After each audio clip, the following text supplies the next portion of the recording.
Hello and welcome. My name is Errity Green and this is Wise Women Oracle and Tarot. And today I'm bringing you a pick a card reading on what is your soul trying to tell you. So these should be deep, juicy, meaningful, soulful messages. If you find that you enjoy this reading, as always, I invite and encourage you to like, subscribe, press the bell icon. That way you receive notifications every single time a new reading pops up. If you want to get to know more about me, my work, personal readings, you can check out the link below or visit erritygreen.com/shop. Last but not least, if you like this kind of thing, you can go check out my other YouTube channels and subscribe to those communities as well. Psychic True Crime and Wise Women Television. I encourage you to give Wise Women Television some love because she's a little baby and needs a little bit more nurturing and nourishment to grow. All right, so without further delay, I will place a picture up of your 3 card piles to choose from today.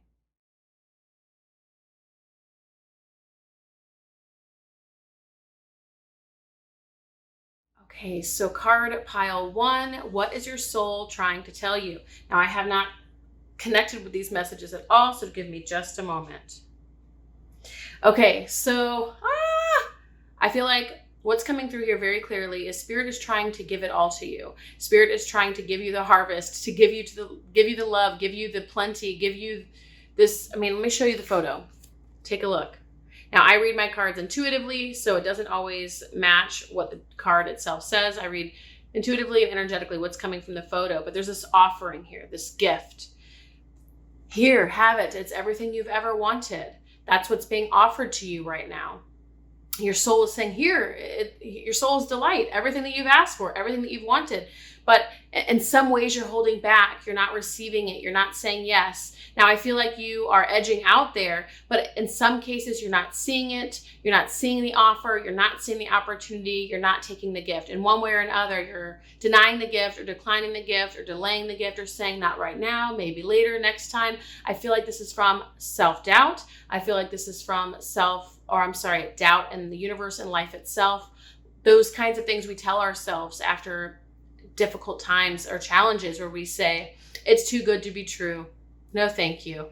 Right? If you guys have seen the movie way back in the day, Fievel Goes West, and this is from my childhood, so I could be dating myself. I really don't mind if I'm dating myself, but whatever. Well, I mean, I like dating myself as in dating myself, a relationship with myself, but dating myself in terms of my age I'm speaking to, which I also don't mind. But if you check out that movie or if you've seen it, there's a part in the movie where Fievel is out in the desert. It's dry, it's hot, it's difficult, right? So it's so interesting how this is adding up to your particular situation, card pile 1. He's delirious, he's dehydrated, he thinks he's seeing things. He sees what he thinks is a mirage, what he thinks is an illusion. His friend is actually showing up. He's finding his friend in the desert. It's like, how is it even possible that his friend he left behind, I think it's in New York City, they are crossing paths in the desert, but they're both so delirious and dehydrated that they don't even see each other as real. Okay, they pass each other like ships in the night. They don't validate the other's existence and they continue going their separate ways. Okay, it reminds me of I should know this as a reader, but again, I read most of my stuff intuitively. There's a card in the tarot that shows people passing by the church. There's pentacles there, and there's someone with a broken leg, and you can tell they're downtrodden, having a challenging time. They have this opportunity to go inside the church. They might be taken care of, right? There's rest, there's shelter, there's provision, there's nourishment, there's support, there's love there, and they choose to pass it up. They don't see the wealth that is being given to them, the gift that is being offered. Spirit is offering you a gift. However, you are being challenged, or you have been challenged up until now because of your own filter, your own expectation. I even have that feeling. What's coming through is this expectation for punishment because you expect the worst or something bad or something like that. Again, this could be because of a series of challenges over time to where you're unable to see something good when it's right in front of your face, and or you're scared to take it because if you do, what could happen to you, right? So it's like after a time of someone maybe getting sick or poisoned, it's kind of, poisoning doesn't happen very often, but I'm kind of thinking like olden days too, where maybe that was more common, but it's like after a while you start biting the hand that feeds you. Like, never mind. I don't want that. You're scaring me. I don't want to have to try it. I don't know what's going to happen to me. There's no guarantee that it's going to serve me. And it's like, just forget it. Just keep it away from me, because it might make things worse. It might make things even, it might make things worse. Why be redundant, right? But there's more energy there, and I could give words to it. But basically, fear of saying yes to the open hand, fear of saying yes to the gift that's being offered, the offering that's being made, because you're not sure of it, because you don't trust it, because not only your own self-doubt, but doubt perhaps in life itself, and you don't know what to say yes to anymore. Okay. Now, this doesn't mean that you are in a dark place or a dark night of the soul. Dark night of the soul, you very well could be.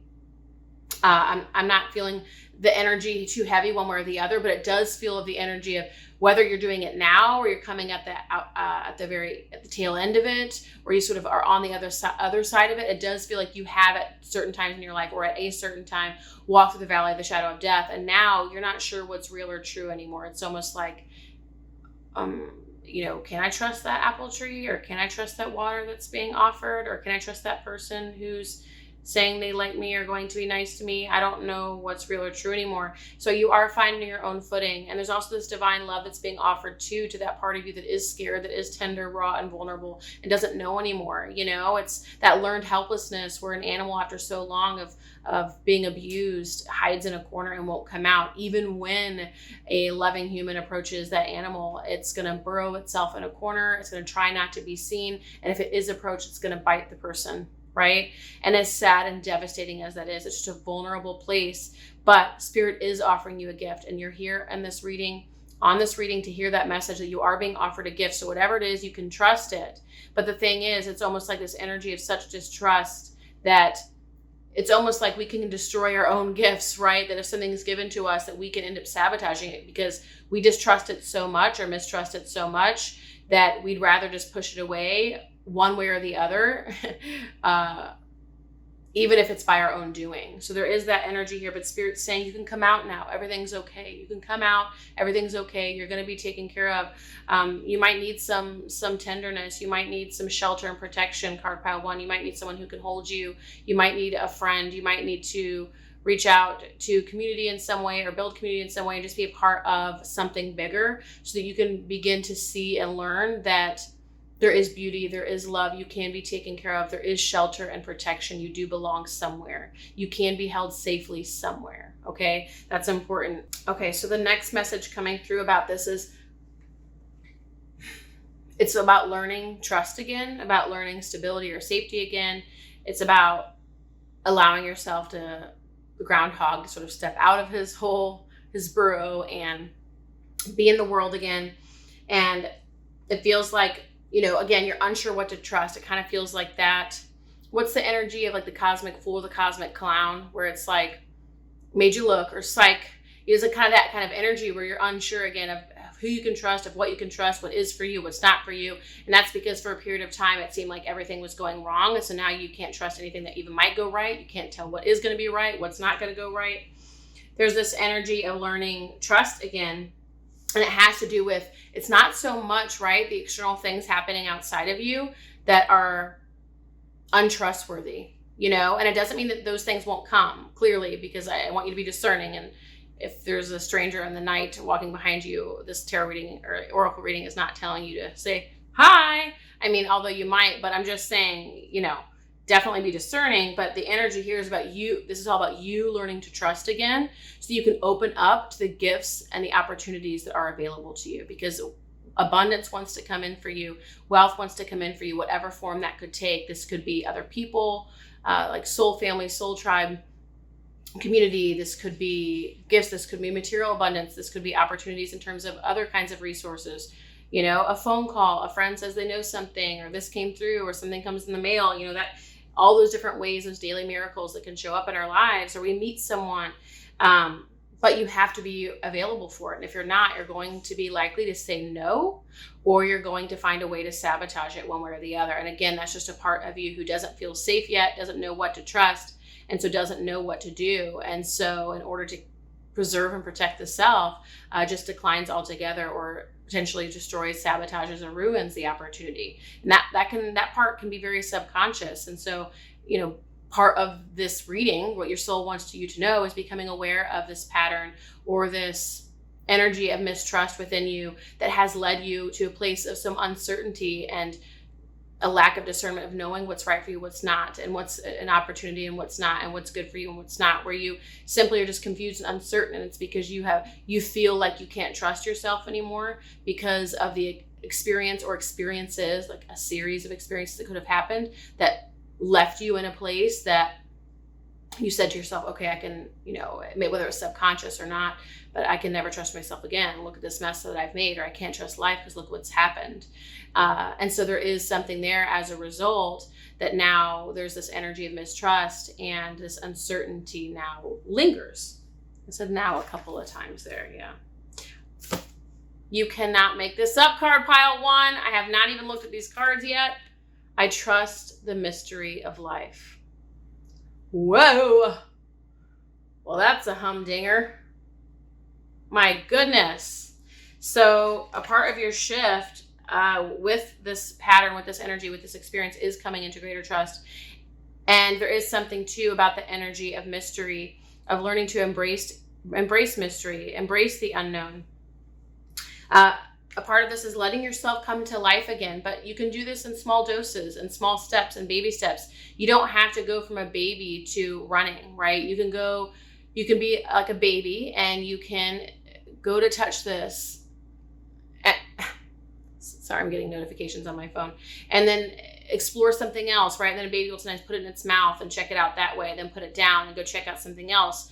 And then eventually, right, it's crawling, and then eventually it's crawling more quickly, and then eventually it stands on its legs but then falls, and stands on its legs and then falls. And then it's standing, and it's standing steady, and then it's walking, but it's walking kind of funny, and it falls. And then over time, this baby learns to walk, to run, to play, to climb, to adventure, to explore. So it's like you don't have to go overnight, from one to the other, from being totally mistrusting and not engaging and not participating and turning away and being this vulnerable, scared dog. That's the kind of vibe that I get of learned helplessness.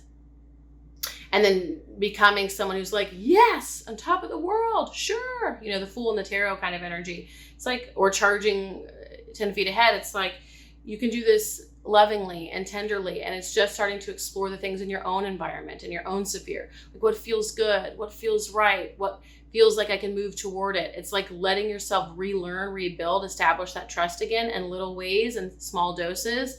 And then you gain some of that trust again. You build that relationship. It's becoming stronger. And then you try the next little thing. Okay, well, now I know I can try this. Now I know I can try that. And it's doing this in small enough doses to where it's easy on your system. This is the loving way to do it. The loving way in this particular instance, it doesn't mean it's wrong. If you're ready, so be it. But the energy here in card pile 1 is saying that it's not there. This doesn't mean you have to take the quantum leap or the big jump. This says, hey, come to life in small doses. Let yourself explore in a small range. Take baby steps. Just let it be in your own spirit first, your own exploration, letting it be fun, letting it be joyful. Starting to dance again, or sing in the shower, right? Those little things that still require a level of trust within the self to explore, and then taking it out to another inch or even a centimeter, and then another centimeter, and then another centimeter. And the next thing you know, you're taking a quarter of an inch, then a half, then 3/4, right? Letting this be slow, letting this be easy, letting this be graceful, being gentle on yourself, but ultimately bringing yourself to the solid ground and footing of trust that you can receive what's being offered to you right now. I want to see if there's any final messages for you, card pile 1. So the final message is this, and what wants to be your take-home message. What does your soul want you to know? That the gifts that you seek, or even the offerings that you desire, the payoff that you seek for perhaps some of these challenges, trials, tribulations, from walking through the valley of the shadow of death, you're going to be the one to say yes or no to that. Ultimately, it's almost like you're the deciding factor in that. Only you can say yes to the gift or the offer that is given to you. Only you can say yes. Nobody else can say yes for you. So it's saying you might even be asking, when is this going to happen? And why hasn't it happened yet? And when is my, what's that term? When is my big break, right? When is it going to happen for me? Whatever it is that you're seeking, and Spirit's saying it's actually ultimately all up to you. That you're the one who has to be ready, willing, and saying yes, and an accepting stance to receive what is already available for you. And it's saying it doesn't have to be on any timetable or any timeline. There is no rush or force. This gets to be on your own timing and your own journey when you have truly established that level of safety and trust within your own experience. So that way you can open and become available to what is being offered to you. So card pile 1, that is what your soul wants you to know. If you find you enjoy this reading, I encourage you to like, subscribe, press the bell icon. That way you receive notifications. If you want to get to know more about me or my work or personal readings, you can check out the link below or visit erritygreen.com/shop. And of course, we'd love to have you over in the other communities. Those are both linked below. The other 2 channels that I have, Psychic True Crime and Wise Women Television, which are both updated regularly. Thank you, card pile 1. Until next time. All right, card pile 2, what is your soul trying to tell you? So right off the bat, I get this energy of, we could call it heart healing, but it just feels loving, tender, warm, nurturing, really being easy on yourself, really being kind to yourself, being friendly to yourself, being loving with yourself. So I feel like at this time on your path, what is your soul trying to tell you? Now, we haven't gotten any specifics just yet, and some of those may come through like different threads, but for now, you must have been through something or walked through a period of time, or your pattern is to be maybe more forceful or rush or push through things or something of that nature that really doesn't allow for this kind of energy that we're speaking to. And it's saying, be easy with yourself. Let this time period, let this growth period, let this healing period, whatever this is, be easy and easy on you. Actually, the energy feels like you're learning right now to be gentle with yourself.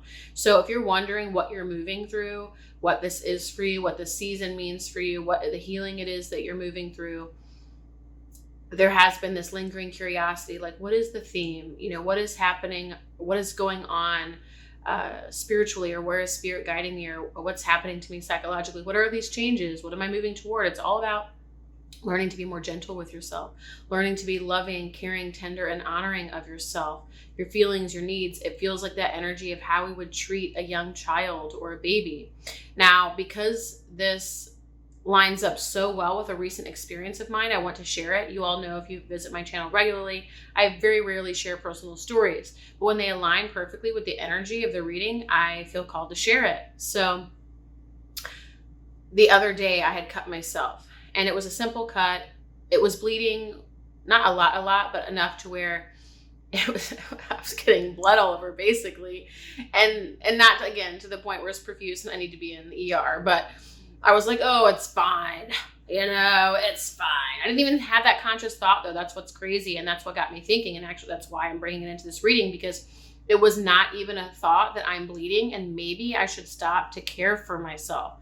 I was letting it bleed and not making it to be too big of a deal. I have a high pain tolerance, so I'm just like, whatever. I'm going about my day. I'm doing dishes and I'm putting my son in the bath and then I'm putting him to bed, and then I'm finding, well, wait, my finger's still bleeding and it's getting on the blanket. Like, what's happening here? So I was like, all right, kind of need to interrupt our bedtime routine. I need to go take care of my cut.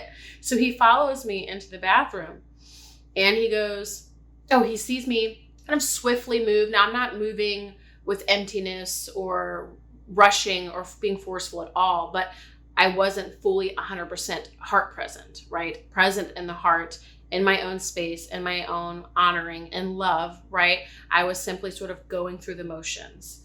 So it was like I was there, but I wasn't embodied. I was present, but I was in the mind as opposed to in the body or in the heart space, right? And the embodiment of love, we'll say, of honoring, of nurturing, of compassion and warmth. And so I grabbed the Band-Aid, I start putting it on, and my son stops me and he's like, hey, don't you need to wash it and do bubbles, peroxide? And then I can kiss it for you. And I said, oh my gosh, I cannot believe this, right? I was sort of stunned in that moment of realizing how different I treated him when he hurts himself, which is why he was able to then ask me that same thing, as opposed to how I am with myself. So when it comes to him, if he hurts himself, we're washing it, we're putting the peroxide on it, making sure that it's clean, right? So it doesn't become infected. And then I put the Band-Aid on it and then we kiss it. And how loving is that? How sweet, how caring, how kind. But then when it came to myself in the subtlest and smallest of ways, I was just going through the motions to finish it like a task and move on. I was not properly caring for myself. And only in that moment, because of my son's reflection, was I able to see that. Was I able to also see then, well, gosh, how often does this happen throughout my day, throughout my week, months, life, that I just bypass my own needs, bypass my own feelings, and even the smallest and subtlest of ways, because I've grown incredibly more loving and kind to myself, especially over the past 10, 15 years. And especially the past 5 or 3, right? It just gets better and better and expand into it more and more. And yet, in the subtlest of ways, I was going through the motions. I was out of body, into the mind, completing a task, but not truly here, not truly present for myself. So that's the energy that wants to come through for you, card pile 2. It's about being present and embodied and warm and caring for yourself. You're learning to nurture yourself, to take care of yourself, to honor yourself, to be kind and friendly to yourself. This heart healing is all about coming into the heart space, but especially directing it toward yourself, because once you're in that space at all, you're in that space for you, and then you're in that space for everybody else, right? As a secondary result or secondary effect. This is about learning to love yourself and be kind to yourself and be gentle to yourself. So whatever you've been moving through, you've been saying, what is this about, or what is this for? What's happening on another level? Like, what's the intention and purpose for me? What your soul wants you to know. This is all about treating yourself tenderly with more warmth, kindness, and compassion. Treating yourself the way you would somebody else. Treating yourself the way you would a neighbor. Treating yourself the way that you would a child. Treating yourself the way you would a sick dog. It's like, how would you treat yourself or them in those circumstances is how you'll actually treat yourself, and not just going through the motions, empty, mechanical, like I was, where it's like, oh, well, I'm putting a Band-Aid on it, like I'm doing what I need to do. It's like, but I'm actually there. Am I actually present? Am I actually honoring? And the same way we honor other people's feelings and might listen, are we doing that for ourselves? Because a lot of people talk about everything initiating from the inside, and that's true. However, we miss that it can also be shown to us the other way. So, for example, I learned how to treat myself based on how I treat my son. So I know it's inside of me. It is there. The potential is clearly there. If I can treat my son that way, then I can clearly treat myself that way, right? So when we become more loving to ourselves, we do become more loving to others and with others, and we just become it. It's not even a striving and effortful thing. It's not something we try. It just happens. It's here. We're in it.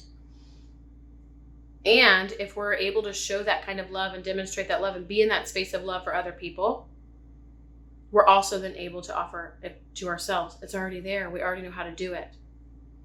I feel like this energy would be very helpful for a lot of people who might be mothers or parents or identify as a martyr or someone who's self-sacrificed or someone who has worked a lot, a workaholic, a perfectionist. It's not going to be for all of you, but I'm saying most of you, or at least many of you will say, well, align with this message who also align with some of those descriptors.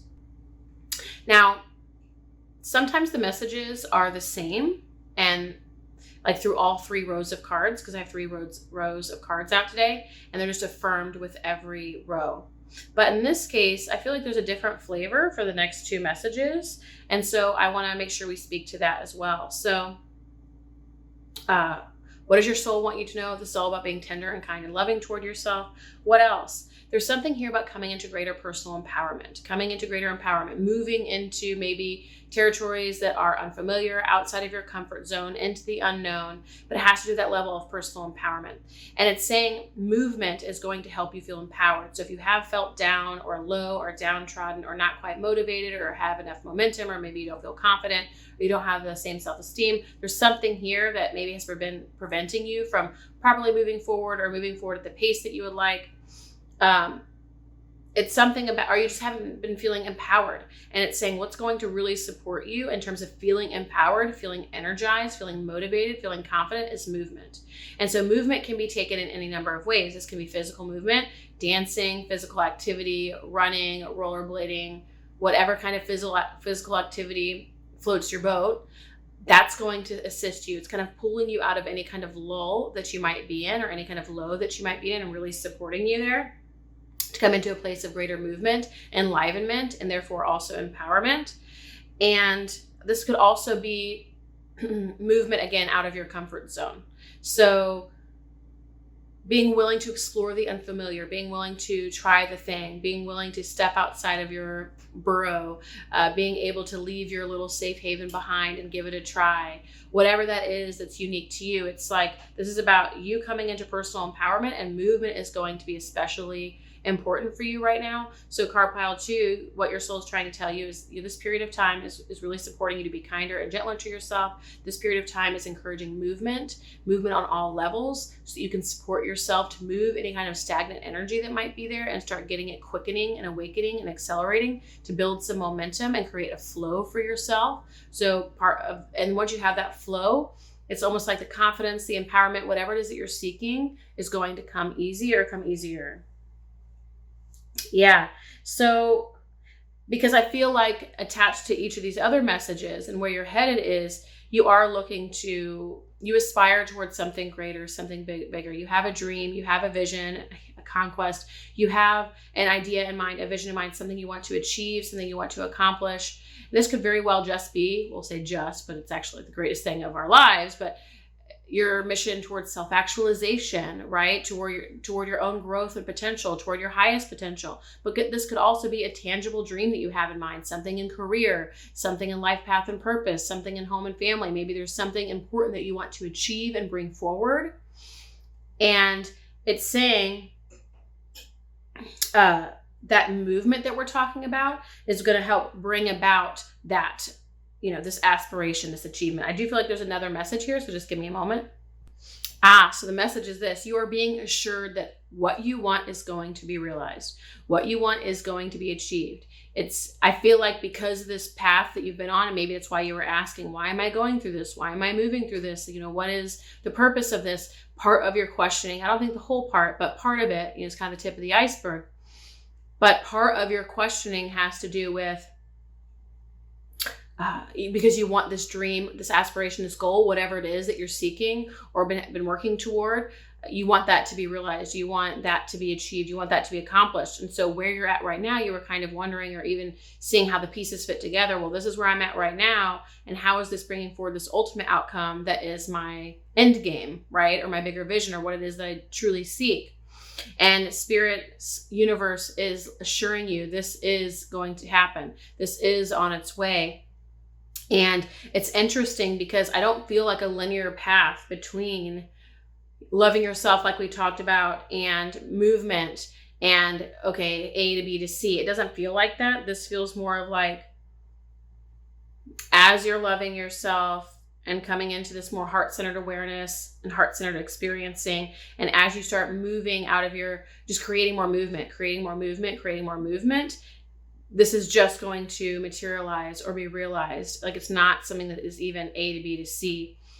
Sort of like what many people believe would be the case for manifestation. I don't always follow the traditional teachings and tenets of manifestation or law of attraction. However, it's that idea that it just poof is here as a result of the energetic shift. So it's saying just focus on loving yourself in all the ways that we've talked about, being present, being embodied, being warm and nurturing and taking proper and good care of yourself, and creating some movement in the direction that you seek, right?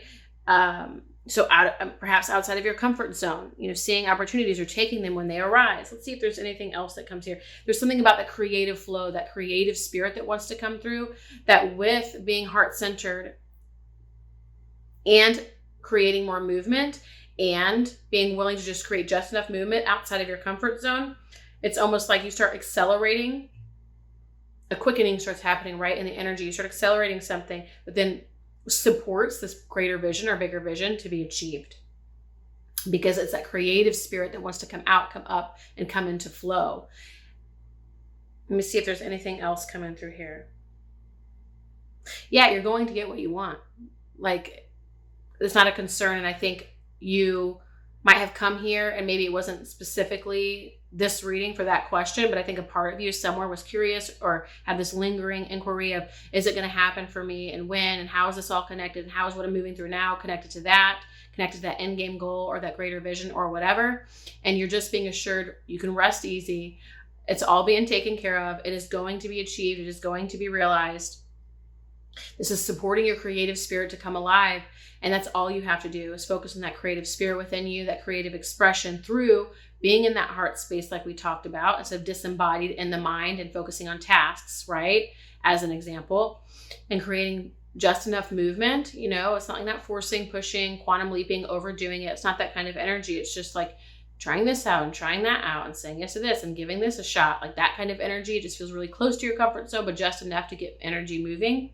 And then that's when you start seeing more of this creative flow come forward, which is going to move you in the direction of where it is that you want to go, which is where this vision is, which naturally, almost effortlessly comes forward. But it has to do with that creative flow, which has to do with these other energies that are coming through, which is what you're moving through right now.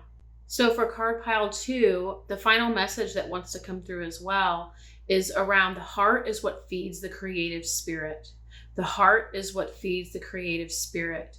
So in all the ways that you might have been detached or disengaged or disembodied or not present or warm, caring, nurturing, and honoring of yourself, and just not being in that place of that embodiment of love with yourself, is the extent to which we can cut off our creative flow, that creative channel that feeds everything, that gives life to life, that gives life to us, that gives life to others, that gives life to our creations. So the more that you're in this space of love, of self-honoring, of truth, of passion, in that heart space, the more you're feeding that creative spirit, and the more that creative spirit can come alive and then manifest anything and everything that you could set your eyes on, or anything that you could dream up or desire or envision. It's like any and all of that is there, but it's fed through the heart. So being in your heart space and then enjoying your creations and having gratitude for your creations and having love of your creations and being in that space is going to support you to continue to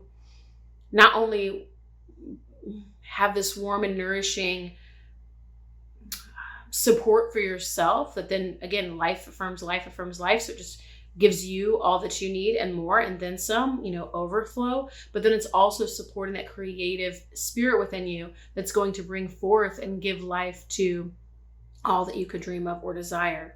It's that energy of life affirming life affirming life. So if we are sort of behaving as a dead end, meaning we're kind of cut off from the heart, it's just our mind, we're sterile, right? We're just grabbing the Band-Aid and moving on. That's the energy that's not going to bring more life to something. It just brings emptiness. And that's not wealth, that's not abundance, and it certainly doesn't bring forth our highest visions. If it does, those higher visions will feel empty and or be unsustainable, and in the long term won't be able to stand without life affirming it, without coming from love, without being fed by the heart. And so you are fed by the heart, as are your creations, as are your life, or as is your life. So that's your overall message, card pile 2. It's about coming into that heart space, which supports you and gives you life. And this is also the same vital life force that feeds that creative spirit, that becomes the flow that then creates everything else you could dream up or desire. So that's what your soul wants to share with you, card pile 2. If you like this reading, I encourage you to like, subscribe, press the bell icon. That way you receive notifications every single time a new reading pops up. If you want to get to know more about me, my work, personal readings, you can go to erritygreen.com/shop or click on the link below. Last but not least, I do have 2 other YouTube channels. You can subscribe and join those communities as well: Psychic True Crime and Wise Women Television. Thank you, card pile 2.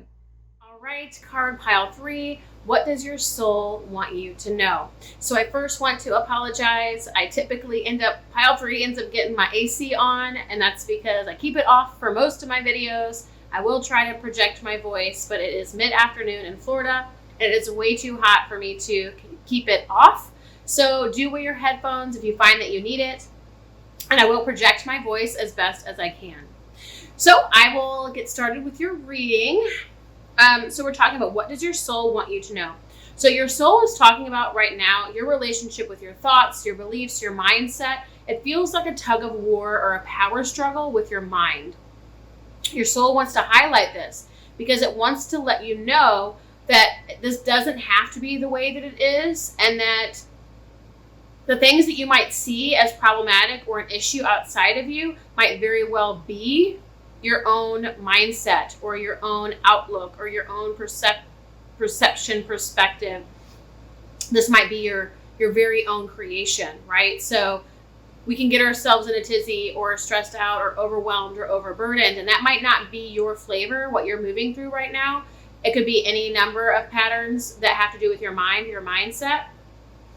But we can experience overwhelm and feeling burdened and all of that stuff just by nature of thinking it and believing it, even if it's not necessarily true. And honestly, even if it is true, maybe it is a lot of things. But our experience of that thing is going to be dependent on how we think of it, how we perceive it. If we think that it's stressful and burdensome and overwhelming, it will be, okay? And if we think that it isn't, it won't be. And so there might not be so much control that you have, and does any of us, right? Or do any of us? You might not have so much control over everything that happens outside of you, but you do have control. Ultimately, it's feeling like you don't right now, which is what your soul's pointing to. But ultimately, we do have control over our own perceptions, perspectives, beliefs. We can do the necessary work to get ourselves into a place of being able to see things with beginner's mind, or avail ourselves to what's here, or coming into a greater place of acceptance and making peace with the things that are in our reality that we may not love or like or enjoy or appreciate. But can we face it with acceptance and accept its existence here? Can we come to terms with it? It is here, and so now what? This did happen, and now what?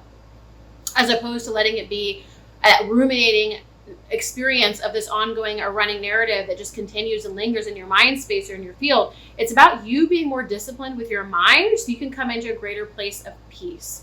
You being disciplined with your mind so you can come to a greater place of peace. So the first things you need to do, and this is coming through very clearly long before I've touched some of these other cards, but it's being disciplined in terms of recognizing the things that get your mind stressed out and thinking or overthinking or getting yourself into analysis paralysis, and not allowing that long before it's even begun. So it's like starting to notice when it pops up and then just making the choice to no longer attend to it, to think of something else, to express yourself creatively, to have another kind of conversation, redirect that energy if you must, but ultimately it's not attending to and or giving energy to those thought patterns, those beliefs, those things that get you into a space of overthinking or feeling stressed out, feeling overwhelmed, that kind of thing. But it's also recognizing the kinds of things or triggers that get you into that place so you can be disciplined about what you choose to engage in or with. So there's a certain kind of person, place, activity, thing that you do engage or participate in that tends to put your mind in a tizzy. It's probably not for you. If there's a certain kind of content that you consume, whether social media, movie, TV show, that gets you into a state of mind that isn't conducive for you in terms of health, happiness, healing, peace, contentment, fulfillment, then it's probably not for you. If it doesn't feel good, if it's making your mind become a landmine, it's probably not for you. So this is about you becoming more disciplined with your inner experience, especially with the mental realm, especially with the mental body. Also, coming into a different relationship with it. Right now, your mind might tend to run the show, and or you're in a power struggle with it, so that it's like you don't want to experience the thoughts that you have, but then you engage with it and feed it a lot, and even do things that get you into that space or position. But then you're like, oh wait, I want to feel better. And it's again, that tug of war. And what's coming through for you again is being very clear about what triggers you into that headspace and choosing not to engage. And when certain thoughts come up, or a type of thought stream, right, that sends you down into the rabbit hole, if there is anything that kind of feels like a runaway train or sends you down a rabbit hole, it is probably not for you. So it's choosing not to engage. And again, this has been a pattern that you've engaged with for a very long time. There will be some energy there. There will be some momentum. It's going to feel like there's energy there, an impulse to sort of fall along or fall in line with that groove. It's probably going to require you to put that energy elsewhere. If that energy is already there, again, channel it into a creative endeavor, an art form, a dance, a song. Write it out, speak it out, have a conversation with someone, do the dishes, vacuum aggressively, whatever, right? But put that energy somewhere where it's actually more constructive for you and conducive to the kind of experience you want to have inside and out, as opposed to feeding the beast, right? We feed the beast, and then we get mad when he comes out and destroys the town. And so it's a matter of no longer feeding the beast. The beast, there's nothing we can do about the beast. The beast is there. He lives in his cave or his dungeon. There he is, and so be it, right? There's our acceptance piece. But he can remain sleeping in there, right? He can remain in his den and live his life as a beast, as he will, as he does. We don't have to go feeding at him or mocking him or otherwise getting him out of his cave and all drummed up and ready to like destroy, right? So the mind will be there, and so it will be, right? Like that's just something, it's a part of our experience. There's no reason going to war with it or trying to fight it or do away with it. It's here, but it's up to us how we engage with it, or if we engage with it, and how much energy we give it. This is about you taking back the reins of your life from a holistic perspective, the true you, the authentic you, as opposed to handing the reins over to your mind. So you becoming more disciplined and having boundaries with yourself. Boundaries about what I will engage with, boundaries about what I won't engage with, boundaries about the kinds of thoughts that you will think or feed, the kinds of thought patterns you will think or feed. We can't necessarily control our thoughts, but we can control what we give our attention to.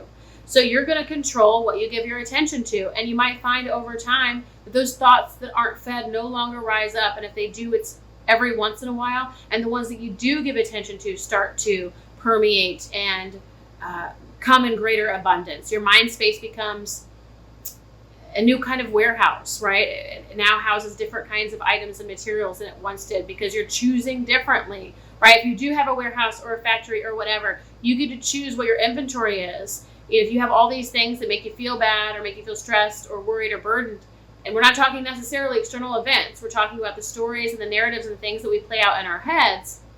If we're storing that warehouse full of that, that will probably feel heavy, burdensome, if not miserable. But if we want to choose to have other things in that warehouse, beauty, gratitude, whatever, then we can choose those perceptions and just feed that more. And over time, that inventory will automatically replenish itself. This is about coming into greater power with yourself, greater awareness, greater truth. And again, taking back the reins of your own life instead of giving it over to the mind. Yeah, coming in. So what do we have? An authenticity card, basically. So this is about you coming into the space of you without all of the filters and the colors and the haze and the cloudiness and confusion that can come along with all of these thoughts and all of this noise and all this chaos, right? Imagine an orchestra and no one's playing on rhythm and like everyone's on a different melody or playing a different key and none of it goes together.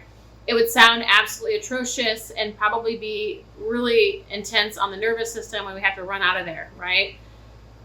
And yet that can be our mind every day, right? That can be our inner experience. And so in order to find more of that groove with yourself, your truth, your authenticity, you're starting to be more mindful and discerning with what you give your attention to. That way you can bring yourself into that space of inner harmony or peace or whatever that is, where it will certainly feel better. And then you also find clarity, okay? You're able to find yourself in that. When it's very noisy, when it's very chaotic, when there's a bunch of instruments sounding on high and they're all off key, you can't hear anything, you can't hear the truth. You don't know what's happening. It's too loud. It's too jarring. Okay. I might be loud, but I'm projecting my voice for you. So it's really hard to find clarity and that kind of state of mind. And so you might find that it's a challenge for you to have clarity, to know what's next, to know what you want, to have, to know your preference. You might struggle with any of that clarity. And it's saying it's because of all this noise that you got going on. But again, it's up to you to choose the kind of experience or the kind of state of mind that you desire to have.